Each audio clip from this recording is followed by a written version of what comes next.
The English language is a fun thing to work with. And the number one definition for hope from Webster's Unabridged, that's the big, humongous dictionary, is to believe, desire, or to trust.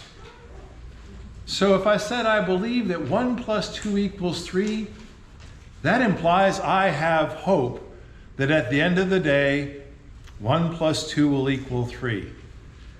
The English language isn't too precise, and sometimes things can get a little bit sloppy. And we need to be careful about that, because when we're trying to communicate a biblical concept such as hope to the world, we need to make sure we're communicating the right concept. Because something like 1 + 2 = 3 is a concrete. And yes, hope can be something as concrete as 1 + 2 = 3.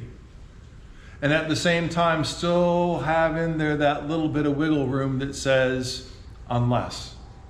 And we also need to realize, unfortunately, hope can also be something as wishy-washy as, I hope I win the lottery, without ever buying a ticket, because that'll be how I win it. It's something that, if we're not careful, we can easily run into the problem of miscommunicating on the issue. So when it comes to hope, we really need to be making sure, one, that we understand it, but two, that we're communicating it in a right way when we're using this word relative to salvation. It needs to be something more than communicating, I hope that it's not going to be a rainy day today. And one place we can get that context from is Hebrews chapter 6. If we start reading with verse 9, it says, "Even though we speak in this way, beloved, we are confident of better things in your case, things that belong to salvation. For God is not unjust. He will not overlook your work and the love that you showed for his sake in serving the saints, as you still do. And we want each one of you to show the same diligence so as to realize the full assurance of hope to the very end, so that you may not become sluggish, but imitators of those who through faith and patience inherit the promises." And there were key words in that passage that give us the context for the meaning of hope. One of those first words, confident. Confident in this case isn't a wishy-washy. Confident, I'm certain of, I'm sure of. Why? Because there is action that backs that confidence. The action that's backing that confidence was what I've already seen in you. I've seen the good works. I've seen the acts of love. And because of that, partially because of that, not fully, that's part of it. But that's part of the reason why. I've seen the evidence. And because there's evidence backing my confidence. There is evidence backing the confidence that is my hope for you. So we've got the works. We've got the love that's been shown. But there's a bit more to it, and we discussed this in this morning's class, in the men's class. It's what you're doing as your practice. It's what you're doing that's helping you become better and better and better. If you think about preparing for a hurricane, do you wait until the day before the hurricane arrives and try to go out and buy the water and buy all the backup supplies you think you're going to need? No, because truth is, you're not going to be confident to buy any of those things in the store, because 9 times out of 10 you go into the store and the water's all gone. And all the canned foods and all the non-perishable foods are gone the day before the hurricane. It's when you prepare and prepare and prepare, so that if you go into my house, you'll find a bunch of water jugs in the pantry on the ground. They're in glass jars. And you'll find in a different closet in my house a bunch of cereal bar kind of things. And you'll find different things stored throughout the house, so that when hurricane season comes, we just need an extra thing of AA batteries. So we pick up the AA batteries. Everything else good? Everything else is good. There's a confidence in that preparedness. He wasn't talking about, I am so confident because just last week, for the first time I saw. No, this is what you're defined by. You're a people of good works acting in love. And because of what I've seen as your ongoing behavior, I'm confident. And still, there's also the God aspect of this. Because it's not just us that's involved in this hope. Because when we think about why we're doing this, why we're preparing because this is a God thing. We're preparing because God is the one who sets the standard. God is the one who gave us the reason for why we're doing the good works we're doing, who gave us the reason for why we're acting in love. And there's a reason we can have the confidence in God, and we're going to get to that in the next section. But when you bring together the confidence of preparing and the confidence of the nature of God, put those two together, you've got a hope that is solid. It's not that wishy-washy of, I hope it's not going to rain. What kind of people are you? People of good works. Why? Because of God. And your salvation is the two of these things brought together. You have a hope that is grounded in confidence. And as the title said, hope to the very end. We've got a fun word that's in there before that. Diligence. What is diligence? Is it the one-time act? No. It's that thing that you're doing consistently, in spite of sometimes the problems you will face. And to realize the full assurance. There's language that's embedded in these verses that's letting us know this hope isn't a one and done. This is an ongoing. It's an ongoing that's layered in with a goodness. An ongoing layered in with a goodness, layered in with God. So that we can inherit the promises. And that's the fun part. When we stop to think about the promises, or the specific, the promise that all of this is based on, goes all the way back to Abraham. A promise God made to Abraham that through his seed, all nations of the world would be blessed.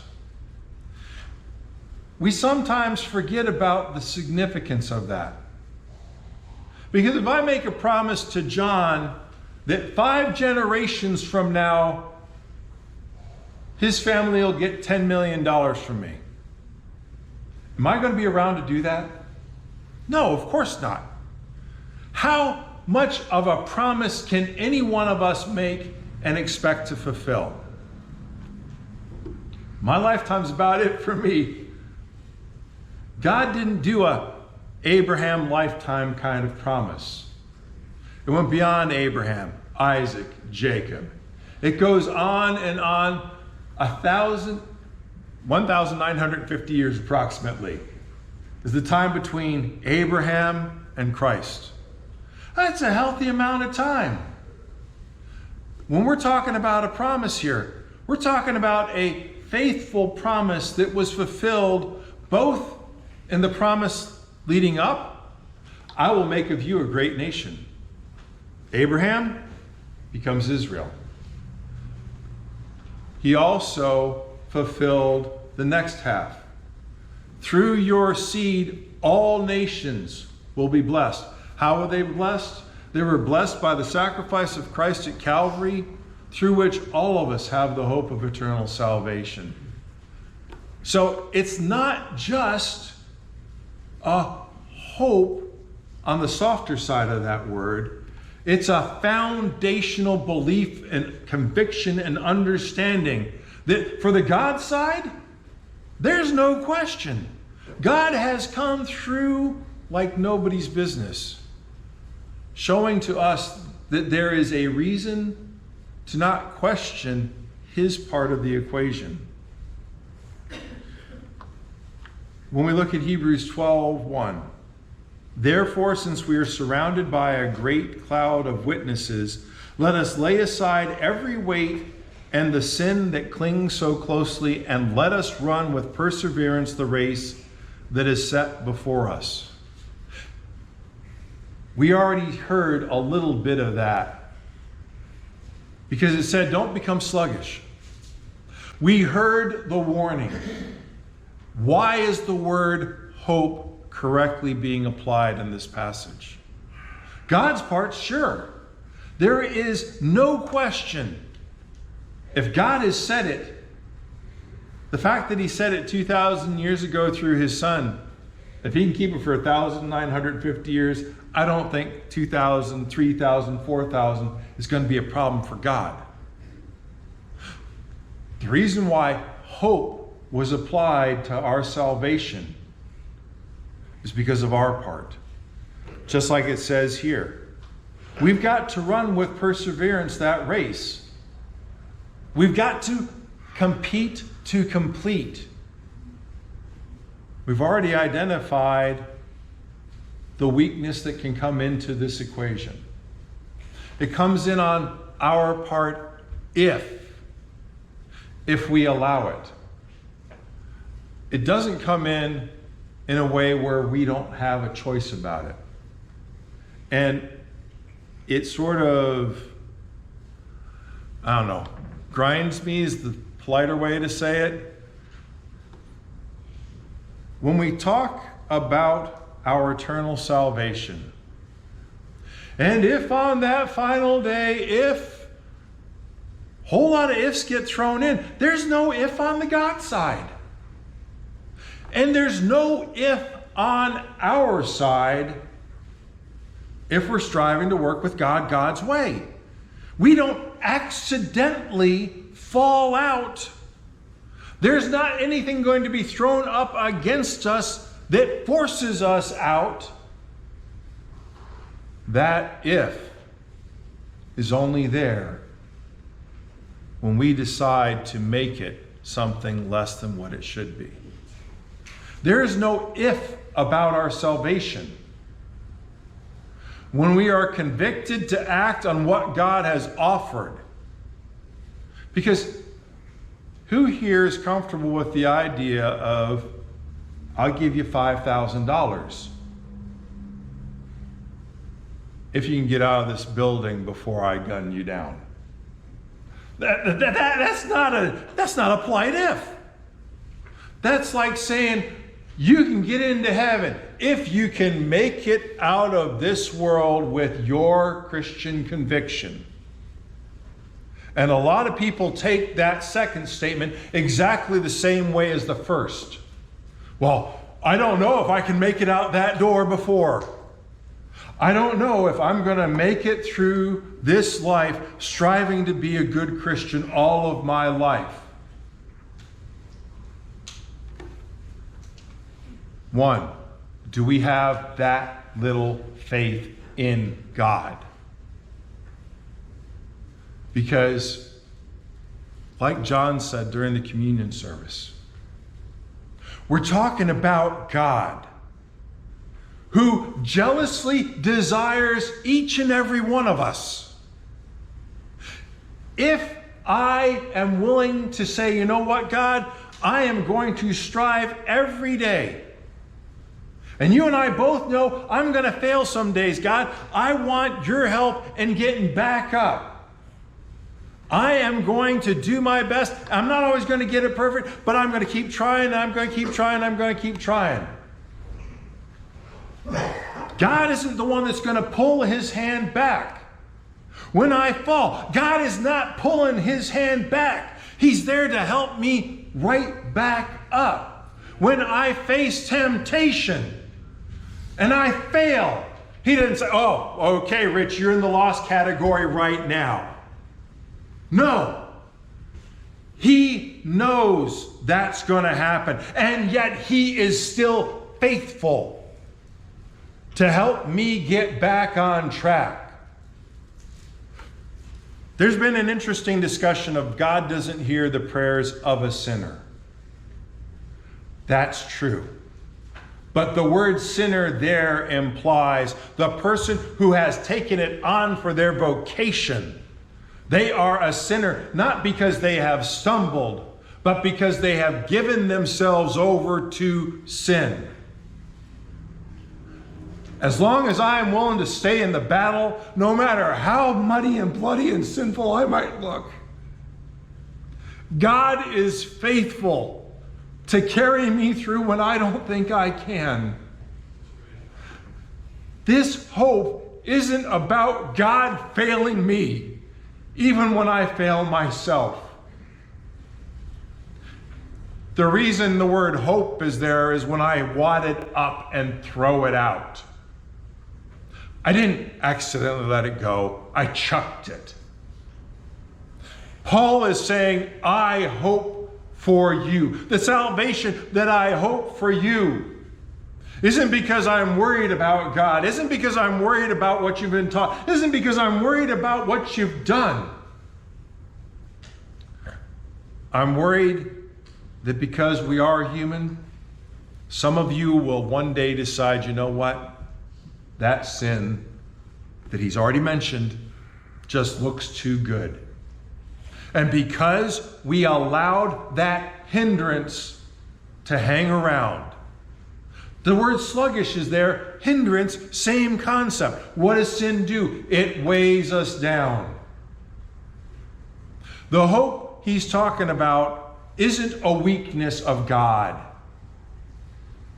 It's the possibility of a bad choice on our side when we don't take sin seriously.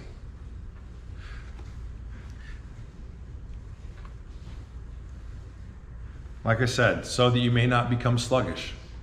It was already there. Lay aside every weight and the sin which clings so closely. That is the reason why the word hope is being used here. Because when you take the sin out of the equation, what's God? 100%. What's a life lived in faith in Christ? 100%. 1 + 2 = 3. How often? Always often.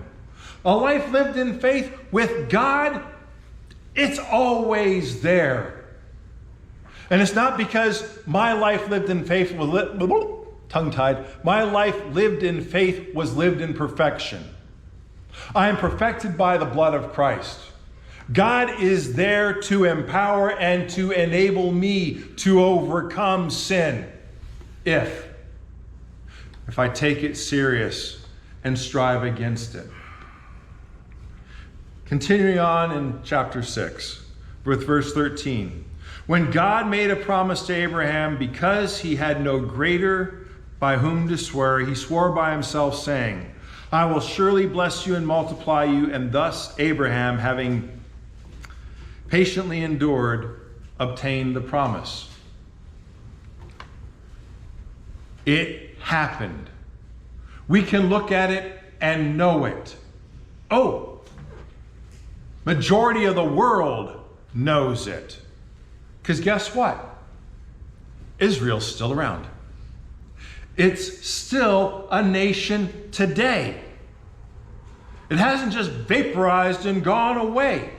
The promise made all the way back then is still being fulfilled to this day. There are countries that have gone away. Israel's not one of them. This kind of confidence, this kind of stability in God, we don't find anyplace else we look.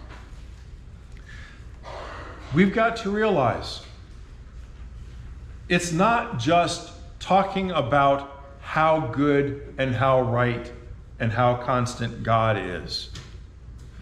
As John pointed out, we're talking God. And sometimes we have a hard time getting our brain wrapped around what frame of mind it needs to be in when we're talking about God. We're talking about a being that created this whole universe. And there are so many different things that we just take for granted. And you've all heard it before. When you plant a mustard seed, you're expecting a rose bush to grow, right? And the answer, of course, is no. It, by design, produces what you would expect from a mustard seed, from a rose seed. You name off the plant. You know what's coming up. You don't hope that when two kitty cats get together, it produces another kitty cat. You understand, by design, not cosmic accident, two kitty cats produce another kitty cat. But think about that. Based on the world's concept, we're all big one cosmic awesome accident. I'd love to see an accident that gets reproduced over and over and over and over and over and over and over and gets it right that many times. You want to talk about cosmic accidents? We still can't do nuclear fission right. It's called the sun. It's been going on and going on and going on. Well, yes, we're the peak of evolution, and we are the best that there is, and we can't produce something that's been right there in front of our face the whole time. We don't get the awesomeness of what God created. Because guess what? We still have grass. And you think, well, big deal. Grass is common. It's everywhere. Yeah, grass is common. It's everywhere. It hasn't been wiped out by disease, but have there been plant diseases that have targeted grass? Sure. But it's still here. You've got sheep, and I'm sorry, sheep do not eat politely. They pinch down below the dirt level and rip out the roots. There's a reason why the cattlemen hated shepherds, because they would destroy the grass fields. So there'd be nothing for the cows to eat.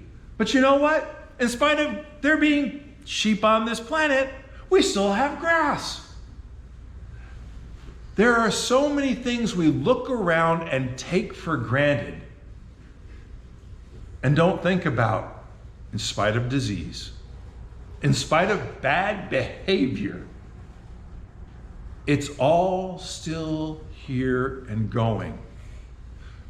The sun didn't have to have a sudden refuel. It's still working. Haven't sent in the repairman to tweak it and fix it a bit. We haven't had to attach jets to the earth because it's slowing down in its spin. I can't show you a watch other than a sundial that still works 2,000 to 3,000 years later. And the sundial doesn't work, it just stands there. The earth keeps going and going and going and going. The sun is still out there. The God we're talking about is off the charts, faithful and able to do what he's promised. It's up to us to take him at his word and live in that. Part of what it was that warning. Another thing to look at, the next set of verses. Human beings, of course, swear by someone greater than themselves, and an oath given as confirmation puts to an end all dispute. In the same way, when God desires to show even more clearly to the heirs of promise the unchangeable character of his purpose, he guaranteed it by an oath, so that through two unchangeable things in which it is impossible that God should prove false or would prove false, we who have taken refuge might be strongly encouraged to seize the hope set before us. God has showed in so many ways. Doesn't matter that people don't bother paying attention to it. The sun is still there. You can't deny it. Throughout the entire Old Testament, God showed himself to be who he was. We see his love. We see judgment. We see a consistency that is rock solid. I sometimes wonder if that's the reason why the Ten Commandments were put down on tablets. God's law didn't have to change. Oh, well, now that we're more modern, we have come up with a different standard and murder's okay. Okay, in our society, yes, that's sicko, and that's sort of true. And we all go, ugh.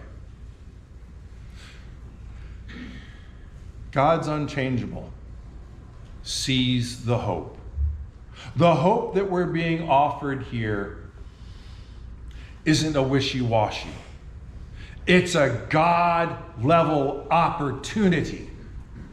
And even for our part, if we're willing to take God on his way, it's not a wishy-washy either. But it's up to us to make the choice. Because what kind of hope is it? It's a sure and steadfast hope of the soul. Sure and steadfast. Not a maybe if at the end we have been. No. If we will strive to be, he will assure it. Because that's the kind of God he is.